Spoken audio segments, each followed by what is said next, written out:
അയ്യോ, രക്ഷിക്കണേ, please help.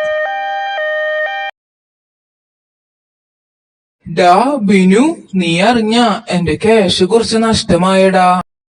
അതെന്താ ഇപ്പൊ സംഭവിച്ചേ?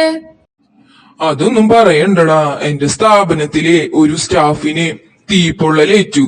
അത് സ്ഥാപനത്തിൽ വെച്ചെന്നെ സംഭവിച്ചത് കാരണം എനിക്ക് തന്നെ ഫുൾ ചെലവ് എടുക്കേണ്ടി വന്നു. അതല്ല, നിന്റെ സ്ഥാപനത്തിൽ നിലവിൽ ഇപ്പോൾ എത്ര സ്റ്റാഫ് ഉണ്ട്?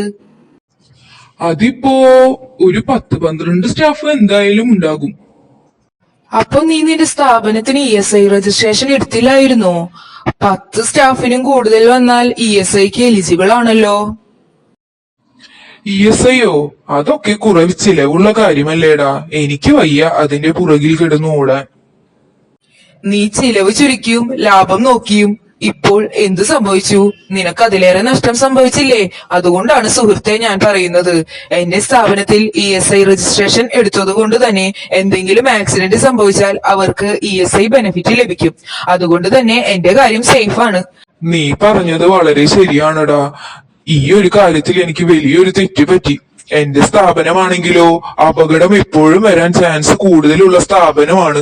അതുകൊണ്ട് തന്നെ ഞാനിത് നിർബന്ധമായും ശ്രദ്ധിക്കേണ്ട ഒരു കാര്യമായിരുന്നു. കഴിഞ്ഞത് കഴിഞ്ഞു. നീ ഇനി അതിനെ ഓർത്ത് ടെൻഷൻ അടിക്കണ്ട. ഞാൻ നിനക്ക് ഒരു സ്ഥാപനത്തിനെ പരിചയപ്പെടുത്താം. അവരുടെ കോണ്ടാക്ട് നമ്പർ ഇതാണ്.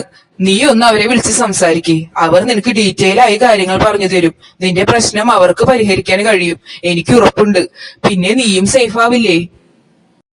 നീ പറഞ്ഞതുപോലെ ഇന്ന് തന്നെ ഞാൻ അവരെ വിളിക്കാം.